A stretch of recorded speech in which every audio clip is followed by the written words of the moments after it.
கரூர் கூட்ட நெரிசல் சம்பவம் தொடர்பான வழக்கை அனைத்து வழக்குகளும் முடிந்த பின் விசாரணைக்கு எடுத்துக் கொள்ளப்படும் என்று உயர்நீதிமன்ற மதுரை அமர்வு நீதிபதிகள் தகவல் தெரிவித்திருக்கிறார்கள். கரூரில் விஜய் பிரச்சார கூட்ட நெரிசலில் 41 பேர் பலியான சம்பவம் தொடர்பாக மனுவின் மீது அனைத்து வழக்குகளும் முடிந்த பின் விசாரணை என்ற தகவல் கிடைத்திருக்கிறது. விவரங்களை செய்தியாளர் மாரிசாமி வழங்கிட கேட்கலாம். மாரிசாமி வணக்கம். நீதிபதிகள் அனைத்து வழக்குகளும் முடிந்த பின் விசாரணை என்று கூறியதற்கான காரணம் என்ன? மேலும் தகவல்களை பதிவு பண்ணுங்க.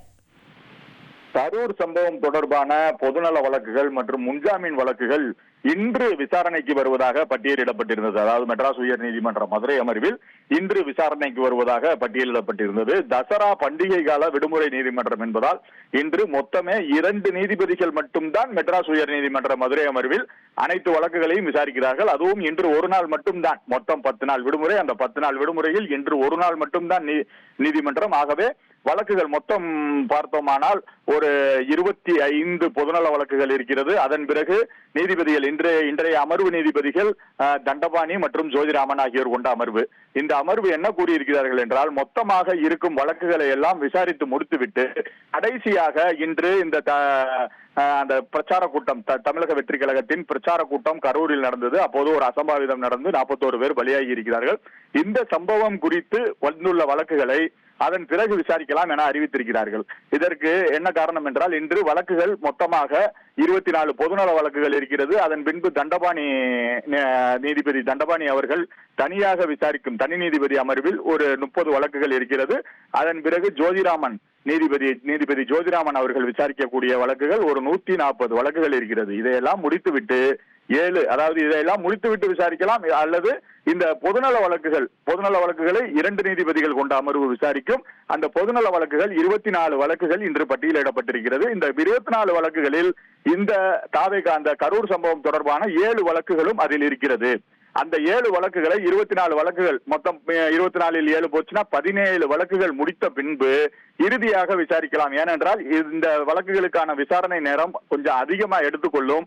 ஆகவே இறுதியாக இந்த விசாரணையை வைத்துக் கொள்ளலாம் என நீதிபதிகள் தெரிவித்திருக்கிறார்கள். ஏனென்றால் இந்த வழக்குகளில் அதிகமாக மனுதாரர்களும் அதிகமாக விவாதத்தை வைப்பார்கள், தங்களது வாதத்தை வைப்பார்கள். அரசு தரப்பிலும் தங்கள் வாதத்தை அதிகமாக வைப்பார்கள். நீதிபதிகளும் அவர்களுக்கான அந்த கருத்துக்களை அதிகமாக கூறுவார்கள். ஏனென்றால் இது தமிழகத்தையே, குறிப்பாக இந்தியாவையே, தமிழகத்தையே உலுக்கிய இந்த சம்பவம் தொடர்பாக இன்று, அதாவது தமிழக அரசியல் போக இந்திய அரசியலே இந்த சம்பவத்தை உற்று நோக்கி கொண்டிருக்கிறது. ஆகவே இந்த வழக்கு விசாரணை எப்படி இருக்கும் என்பதைத்தான் அனைவரும் எதிர்நோக்கி கொண்டிருக்கிறார்கள். ஆகவே இது விஷயமான வழக்கு விசாரணை அதிக நேரம் பிடிக்கும் என்பதால் கடைசியாக வைத்துக் கொள்ளலாம் என கூறியிருக்கிறார்கள். அதன் அர்த்தம் பொதுநல வழக்குகள் 24 வழக்குகளில் மீதமுள்ள 17 வழக்குகளை முடித்துவிட்டு விசாரிக்கவும் செய்யலாம், அல்லது மொத்தமாக அவர்களது தனி நீதிபதி அமர்வையும் முடித்துவிட்டு விசாரிக்கவும் சொல்லலாம். அப்படி பார்த்தோமானால் உத்தேசமான நேரம் மதியம் 12 மணி அளவில் இந்த வழக்கு, அதாவது பொதுநல வழக்குகளை மட்டும் விசாரித்து முடித்துவிட்டு இந்த 2 நீதிபதிகள் அமர்வு இந்த வழக்கை விசாரித்தால் மதியம் 12 மணி அளவில் வழக்கு வருவதற்கான வாய்ப்பு இருக்கிறது. அல்லது அனைத்து வழக்குகளையும் விசாரித்து முடிக்க வேண்டும் என 140, 30, 25 இவ்வளவு வழக்குகளையும் முடித்துவிட்டு விசாரிக்க வேண்டும் என்றால் மதியத்திற்கு மேல் ஆகிவிடும் என்பது உத்தேசமான நேரமாக இருக்கிறது. அது இந்த வழக்குகள் விசாரணையை பொறுத்துதான் இருக்கிறது. ஆக மொத்தத்தில் இன்று விசாரணையில் உள்ள நீதிபதிகள், அந்த 2 நீதிபதிகள் இந்த வழக்குகள் விசாரணையை இறுதியாக வைத்துக் கொள்ளலாம் என கூறியிருக்கிறார்கள். உங்களுடைய தகவல்களுக்கு நன்றி மாரிசாமி. இனி செல்லும் இடமெல்லாம் செய்தி. தந்தி டிவியின் வாட்ஸ்அப் சேனலை ஃபாலோ பண்ணினா செல்லருக்கும் இடமெல்லாம் செய்தி. இதோ QR கோட், இப்பவே ஸ்கேன் பண்ணுங்க, ஃபாலோ பண்ணுங்க.